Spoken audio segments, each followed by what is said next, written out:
Hey everyone, and welcome back to another breaking news update. My name is Jimmy Boyd, and you were watching Boyd News. Want to thank you so much for tuning in today. I'm back with another update coming out from the war between Russia and Ukraine, and I've got a huge lineup of news to share with all of you today. Today's date is September 5th, 2025, and it's Friday. Welcome back to the channel, everyone, and I hope you're all having a wonderful day today. Hope you're ready for your weekend as well. It came up very quick, and I feel like it went by so fast this week because we had Labor Day on Monday. Let's get into the news, guys. Lots to cover with this war update. We'll start out with a massive story out of Russia's Ryazan region right next to Moscow. Overnight, Ukrainian drones struck the Ryazan oil refinery again, the second time in the last few weeks. Let's talk about this report here on your screen. Ukrainian drones set fire to Russia's Ryazan oil refinery once again.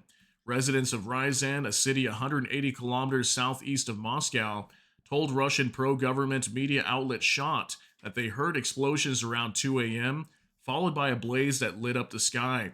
This was a picture coming out overnight from the Ryazan oil refinery showing a massive blaze as Ukrainian drones again attacked this facility.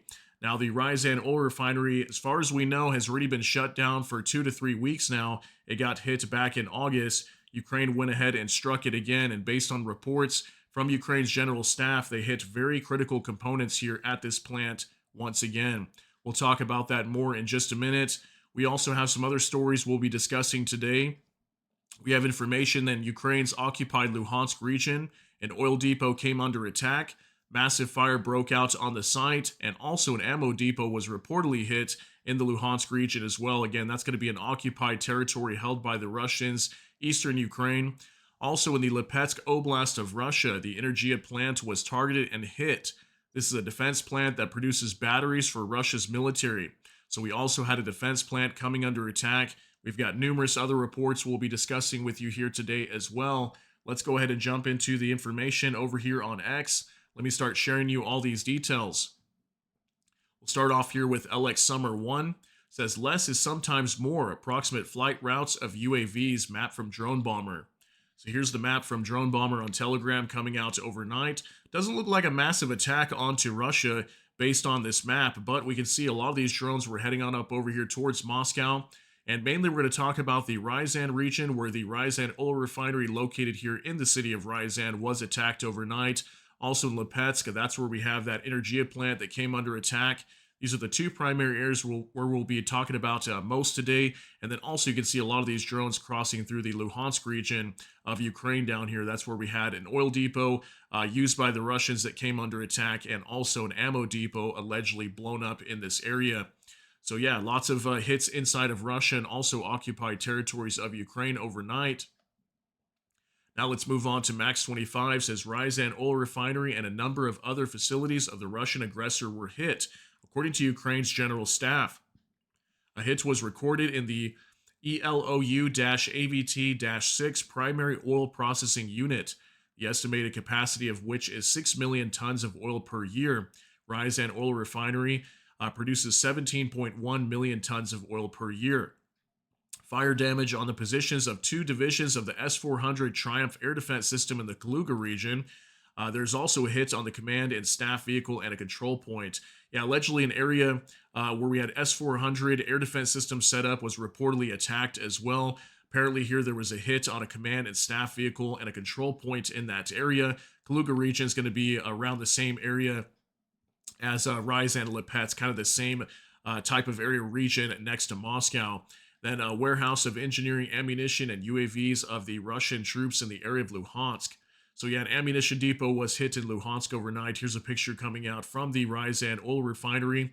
Unfortunately, no videos really coming out today from the Ryazan oil refinery, but we've got multiple pictures we can share with you showing a fire like what you see here in this picture. So here's a photo now from Max 25. Says Ryazan. Here's the photo we had for you guys on the waiting screen. When you came in, just wanted to pull that up on the big screen for you real quick so you can see this massive fire if you couldn't clearly see it there in the smaller photo that we had for you when you first came in here. Now for Max 25, Ryazan oil refinery. So we got more pictures here. Here's another photo there that we had on the general staff report. Them indicating that they struck this plant. There's that photo right there.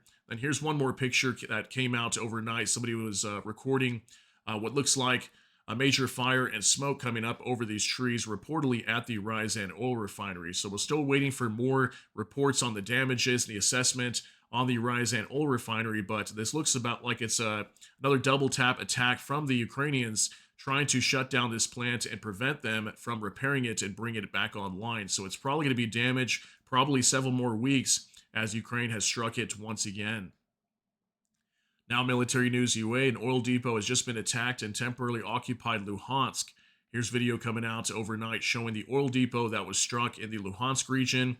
And I might note that, Russia's having a lot of different fuel shortages inside of their own territory, and especially in these occupied regions. Like we know Luhansk, Donetsk region, even down in Zaporizhia and Crimea regions of Ukraine. We've heard numerous reports of fuel shortages, but especially in the Luhansk region. I've shown you guys multiple videos that came out over the past few days now, and huge lines of people waiting at gas stations. So this is only going to make the situation worse. And I heard actually that this oil depot is one of the only remaining oil depots inside the Luhansk Oblast. So that is a huge hit by Ukraine. Now from Ukrainian Review, ATESH and the secret organization of Ukrainians helped to strike the oil depot in Luhansk, which serves to supply the 41st and 20th Combined Arms Armies of the Russian Armed Forces. So allegedly, ATESH and the secret organization of Ukrainians, I believe these are partisan groups. I know ATESH is. They're a partisan group that operates out of Crimea as well, that helps Ukraine redirect strikes and take out, Russian logistics and things like that. So apparently they helped out with targeting this oil depot to help give coordinates and conduct this strike. So very huge to the partisan groups inside the Luhansk region, helping out the Ukrainian military to strike and destroy this oil depot. So it looks like at least one of these oil storage tanks over here was hit and is currently burning.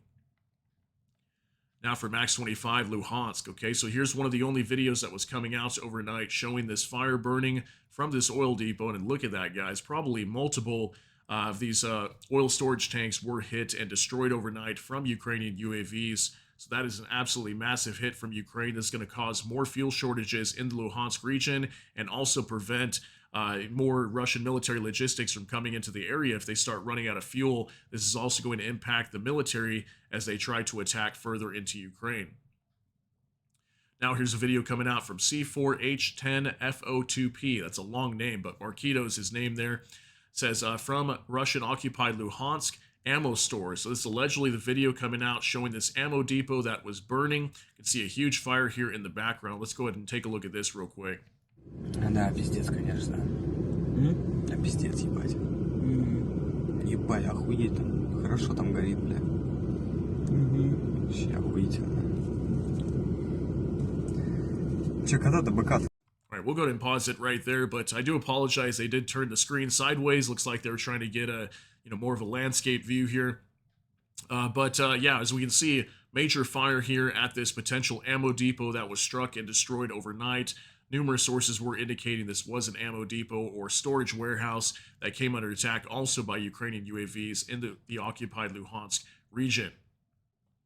Now from NOL reports, overnight a drone strike hit Yelets in Russia's Lipetsk region, with local reports indicating the Energia plant was likely targeted again. The facility is known for producing batteries for drones and power units for aviation and naval systems. So yeah, we had this Energia plant coming under attack. As I mentioned earlier, this is the video footage coming out showing a fire that broke out. Still waiting for official confirmation if the facility was actually hit, but it looks like very possibly it was. We've seen multiples of these Energia plants coming under attack, and these are directly supplying batteries for the Russian military and their navy as well. So now from Anton Gerashenko, scouts of the 15th Artillery Recon Brigade Black Forest directed a strike on a Russian Buk M2 surface-to-air missile system. The system, worth about $25 million, exploded together with its ammunition. The enemy's air defense system is beyond repair. So I'm not sure where this strike took place at. This could have been in southern Ukraine. We've seen a lot of this recently. Let me roll this back. There's a picture of that M2 right here. And this video is going to show the destruction of this. This apparently was a HIMARS strike. It looks like they tried to launch multiple attacks onto it. It looks like possibly 2, maybe 3 different strikes over here trying to destroy this Buk M2 air defense system. Looks like they got a direct hit right there, and it was exploding, as you can see here in the video footage. And wasn't it just yesterday we talked about an air defense system being destroyed down in Zaporizhia region, I believe, somewhere in southern Ukraine? Could have been Kherson as well. So that's why I'm thinking this is probably where this is taking place at. And we have been seeing a lot of air defense systems being destroyed down here by Ukraine. So absolutely massive. So much air defense that is being taken out down to the southern side of Ukraine. Now, from Tendar, over the last couple of weeks, Russian forces lost a substantial amount of air defense assets in occupied Crimea, as well as occupied parts of Kherson and Zaporizhia. Especially the radar components have been targeted. The concentration of Russian air defense assets in Ukraine's south being destroyed might be the reason of the reemergence of Ukrainian Bayraktar drones. Okay, so yeah, we've been seeing so many reports, especially down in Crimea, where radar stations are getting taken out, air defense systems. We just had an S-400 that was destroyed on the northern side of Crimea here recently. Just yesterday, we talked about an air defense system being destroyed down in the southern side of Ukraine, either in Kherson or Zaporizhia regions yesterday. Lots of radars being hit down here. We had a radar that was hit down in Krasnodar Krai. Ukraine's been taking out so much critical infrastructure for the Russian military in terms of air defense. And they're talking about the reemergence of Ukrainian Bayraktar drones. Now, when I researched this online, I haven't heard too much about these Bayraktar drones, but apparently these were drones that were used a lot towards the beginning of the war. And Ukraine stopped using them for the most part recently because apparently they're very susceptible to being taken down by air defense and also electronic warfare systems. So the fact that we're starting to see these being used apparently since back in June or July of this year, that leads to believe that most likely a lot of air defense systems on the southern side of Ukraine and also Crimea have been destroyed, which with all these videos that we've been seeing coming out, like you're seeing right here, all these strikes on air defense systems, radars and whatnot down in Crimea and southern Ukraine, that explains why we're starting to see Ukraine starting to use a lot of these drones again. So that's also why they're carrying out a lot of drone attacks onto Crimea, because Russia does not have a lot of air defense systems down here. Many of them have been destroyed. All right, now from the Ukrainian Review, it says a column of black smoke enveloped the Dnipro after the explosion. A strong fire broke out, visible from all over the city. The huge area of the fire was on the territory of a former combine harvester plant. So here's video coming out from Ukraine today. Allegedly, a massive fire broke out. I don't believe it was due to any kind of an attack, but this was in the city of Dnipro, and allegedly this was a combine harvester plant. So a lot of harvesters were stationed over here, and these are used for like agricultural purposes. So I don't think this was kind of any kind of an attack from the Russians, but maybe it was some sort of sabotage. We don't really know. But this is being widely reported inside of Ukraine today. A massive fire reported in the city of Dnipro. This is a city that does come under attack by ballistic missiles frequently from the Russians. Now, from the Ukrainian Review, we are preparing a force on land, in the air, and at sea that can push Russia towards peace, says Zelensky. So this was an interesting statement today coming out from Volodymyr Zelensky, the president of Ukraine, stating that they're preparing a force on the land, in the air, and at sea that can push Russia towards peace. Now, when I first heard this, I was like, okay, I thought they were going to be deploying troops into Ukraine, like European troops, for example. A peace contingent would be sent to Ukraine after the war comes to an end. With this kind of a statement today, it really seems like they're going to try to get European troops inside of Ukraine before the war even comes to an end. And Vladimir Putin made some comments on that today. I'll show you that here in just a second. Now, military news UA, Ukraine is developing long-range missiles. Tests were positive, says Zelensky. The president said that long-range weapons are a real guarantee of security for Ukraine, and joint production with partners is actively developing. So yet again, another report talking about missiles for Ukraine. The Ukraine is developing long-range missiles. He said that the tests were positive. We do know about the Flamingo missile right now. It has been actively used, actually, multiple times. We know it struck an FSB base down in the southern side of Ukraine in Crimea. And also, we know about the Sopson ballistic missile system. They've been testing that thing out as well. Could possibly be used here very soon. On top of that, I'm sure there's lots of other missiles they're working on right now as well. We also had reports yesterday from the company Firepoint that is helping produce the Flamingo missile and also the FP-1 strike drone for Ukraine. They allegedly unveiled some ballistic missiles yesterday as well. I think it was the FP-5 and 7, if I'm not mistaken. If you guys remember that, I showed that yesterday's video. New ballistic missiles that company is working on for Ukraine as well. So as I mentioned before, we're going to see some major missile strikes inside of Russia in the near future if this war continues. So now let's talk about what Putin was stating today regarding troops inside of Ukraine. As I mentioned earlier, Putin was actually at a meeting today, or like a conference. We're going to talk about this here. This from Nexta says, breaking: Putin insists on meeting Zelensky in Moscow. He dismisses invitations to other cities as excessive demands. Here are more statements from the deranged leader. Russia will consider any troops on Ukrainian territory legitimate targets. However, if a long-term peace is reached, there will be no point in foreign troops being in Ukraine. There's little sense in direct contacts with Zelensky, but he is ready. He is ready for them in Moscow, and he guarantees the safety of the Ukrainian delegation. But reaching an agreement on key issues with the Ukrainian side will be practically impossible, is he saying. Yeah, so Putin kind of doubling down again, saying that the only way he will meet with Zelensky is if Zelensky comes to Moscow. He's also stating that he guarantees the safety of the Ukrainian delegation. Doesn't say anything about Zelensky, obviously. That's the real concern. I don't think Zelensky should go to Moscow. I don't think he will. Personally, he's not going to. It's too dangerous for him to do that. He wants to meet somewhere else. Inside of Europe, we've heard of possible locations like Rome and Italy, possibly even like Turkey, maybe even Hungary. Who knows? But so far, Putin does not want to go anywhere aside from Moscow. But talking about these troops inside of Ukraine, apparently he's stating that these troops will be legitimate targets. So makes me think that the war is not going to come to an end when we see European troops going into Ukraine, that they're possibly going to deploy maybe 10,000 or more European troops into Ukraine that will force Russia to peace. That's what I'm thinking. You guys can let me know, but that's kind of how I see the game plan unfolding here, that that could possibly force Russia to peace. So we'll see on that. But take a look at this video real quick, about 28 seconds. Но если нам говорят, мы хотим с вами встречи, но вы поезжаете туда-то, на эту встречу. Но мне кажется, что это просто избыточные запросы в наш адрес. Повторяю еще раз, если реально кто-то хочет с нами встретиться, мы готовы. Самое лучшее место для этого – столица Российской Федерации, город-герой Москва.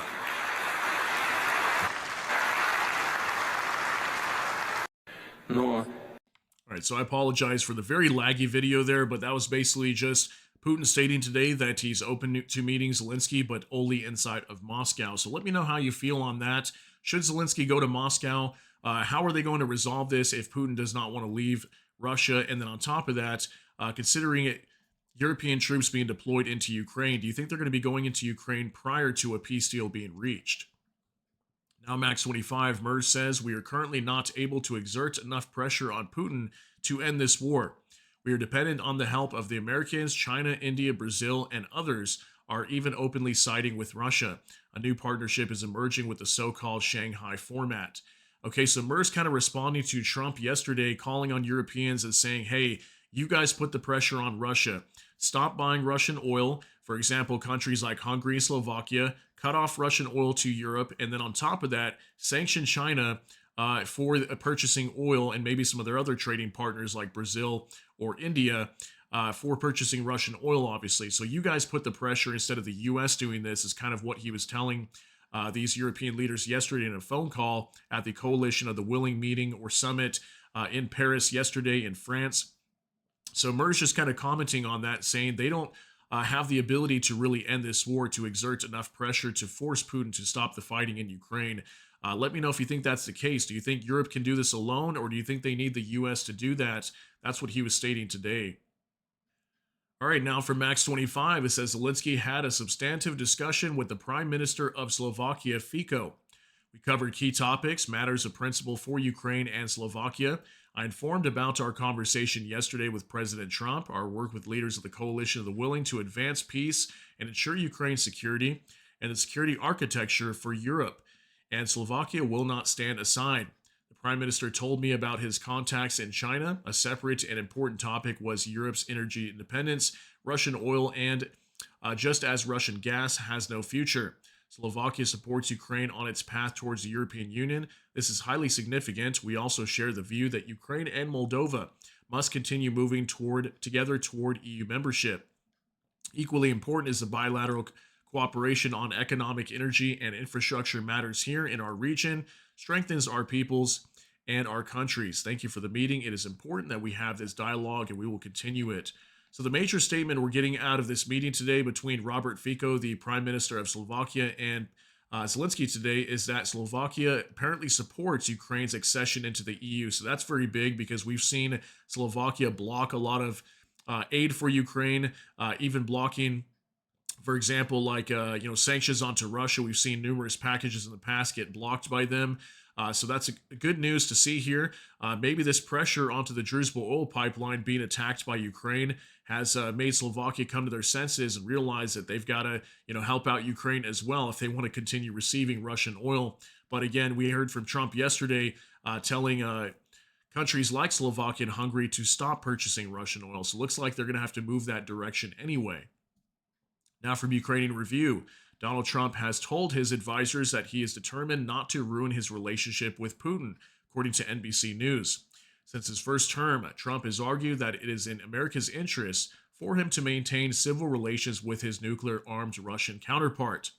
So this is another sign that Trump is not going to put any action onto Russia at all. That's why he's calling on Europe to do the dirty work, to sanction Russia's trading partners and also cut off Russian oil to Europe.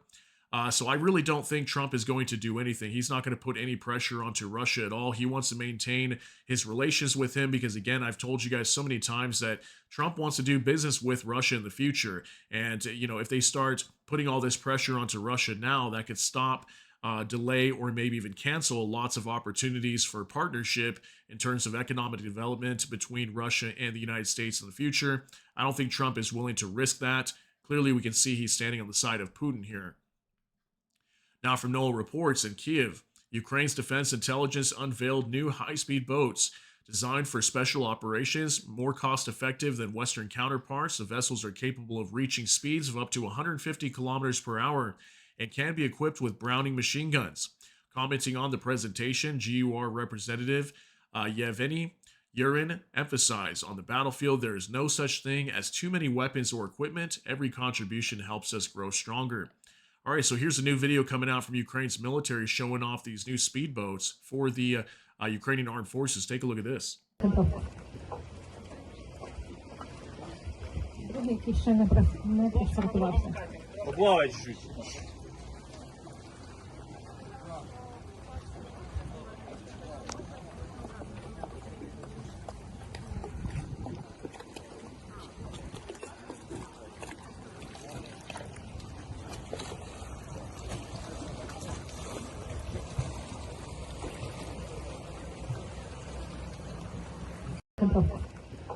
All right, so very awesome to see these new speedboats being used by Ukraine's military today. And we know they don't have much of a navy, but it's awesome to see just new types of equipment coming out all the time. And I feel like every week there's just at least 4 or 5 different videos coming out from Ukraine's military showing off some sort of new drone or vehicle or something like that. They're just constantly producing their own weaponry, as we can see today with these new speedboats. Very cool to see that.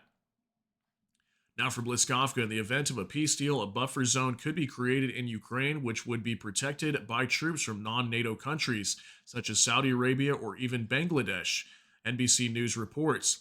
The United States could take a leading role in monitoring this zone using UAVs, satellites, and other intelligence tools. At the same time, Turkey would be responsible for ensuring the unimpeded flow of goods and services in the Black Sea. It should be noted that this is only one of the preliminary plans. We keep hearing about this plan, like a demilitarized zone getting created or buffer zone right along the front line inside of eastern and southern Ukraine. Here's a report today. U.S. could take lead watching Ukraine buffer zone if peace deal with Russia comes together. So yeah, we keep hearing different countries now. Apparently Saudi Arabia or even Bangladesh could be getting involved, according to NBC News. We've heard some other countries like maybe China, maybe even Turkey or another type of nation that's more friendly to Russia could possibly be deployed to monitor the buffer zone if one gets created. So I thought that was interesting today. We continue to hear more types of nations that might get involved, and then the U.S. would be, leading the whole monitoring of this zone as well if it gets created. Now for Max 25, Ukraine is considering the participation of a peacekeeping contingent on the territory of Ukraine only from among the participants of the Coalition of the Willing, according to the Ministry of Foreign Affairs. That is, Chinese, Saudis, or Bangladeshis cannot be present here, at least until they join the coalition.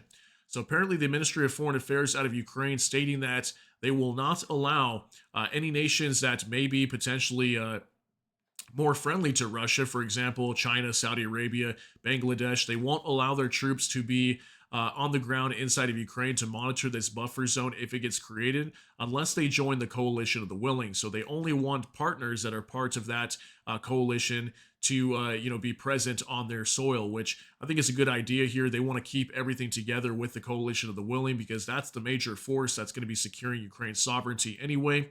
So they're calling for that. We'll see if any of these nations decide to jump on board with the coalition of the willing. Now, from Bliskovka, Europe is preparing to send 2 groups of ground troops to Ukraine as part of security guarantees, according to the Wall Street Journal, citing a European diplomat. One group will be sent to train and assist the Ukrainian military, while the other will serve as a separate support force to deter a future Russian invasion. The current plan calls for sending more than 10,000 troops. Air patrols will be carried out by air forces based outside of Ukraine. So we keep hearing about different numbers of troops that could be deployed to Ukraine. Here it's talking about 10,000. And apparently there'd be separate groups of troops that would be on the ground there. There'd be 2 groups, according to the Wall Street Journal today. There'd be one that'd be sent in to train and assist the Ukrainian military, and the other one would be there as a support force to deter Russia from attacking again. So I have a feeling we might be seeing much more than 10,000 troops going to Ukraine, considering what Zelensky stated today, that they are planning to put some troops in there that will force Russia to peace. I mean, we might see maybe 20, 30,000 or more troops come into Ukraine. And again, I have a feeling there's a very big possibility they might try to do this before the war even comes to an end. Let me know how you feel on that story today. Now from EMPR Media, it says the United States has started buying chicken eggs from Russia for the first time in 33 years, according to Russian media. In July, the U.S. imported chicken eggs from Russia valued at $455,000, the first such shipment since at least early 1992. Now, I thought this was interesting. I know egg prices are up quite a bit inside of the United States. Eggs are definitely not cheap, as most of you probably go to the store and see. They have gone up substantially over the last few years. So I'm not sure if they're trying to lower the price of eggs or what they're doing here, but this might upset some people because the U.S. is now giving money to Russia. We do know some trade is done between Russia and the United States, but very minimal.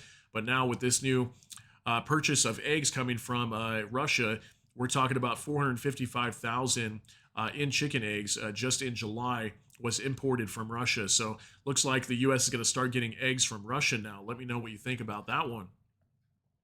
Now from Evgen Estrebin, the population continues to withdraw money from Russian banks. As of September 4th, another 34.2 billion rubles. In June, at 216 billion rubles. July, 226 billion rubles.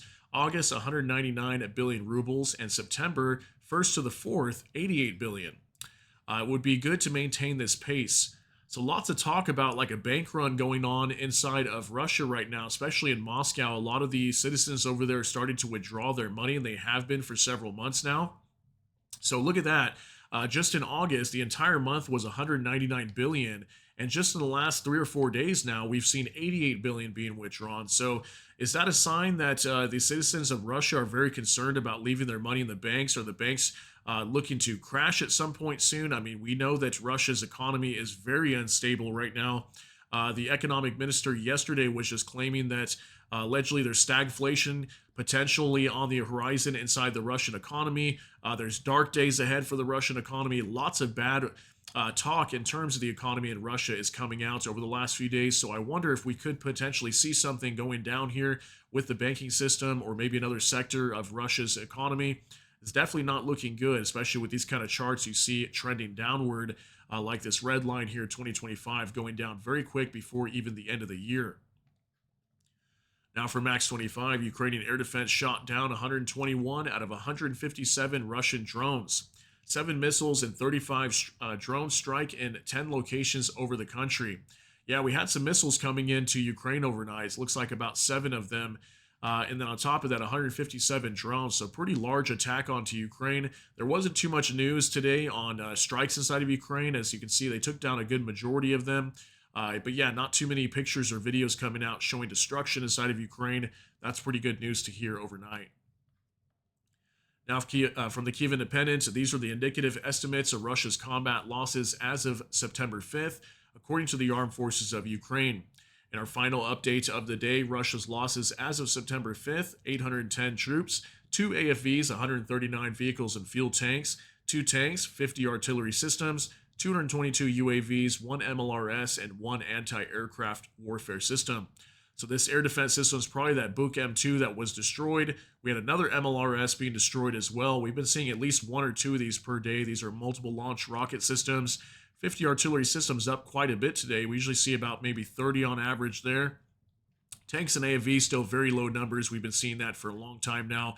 Vehicles and fuel tanks up a little bit more than usual. And 810 troops, right about that same number we see, about 900 on average there. So no major fluctuations today, but it's very good to see that another anti-aircraft warfare system was destroyed overnight. And I want to thank you guys very much for tuning in for today's update, September 5th, 2025. Hope you all have a great day out there. Enjoy your Friday. Be safe, and we'll see you guys in the next one. Thanks so much for tuning in. Let me know what you think about all these details down below in the comment section. But that's going to be it for today's update. If you got something out of this, please smash that like button.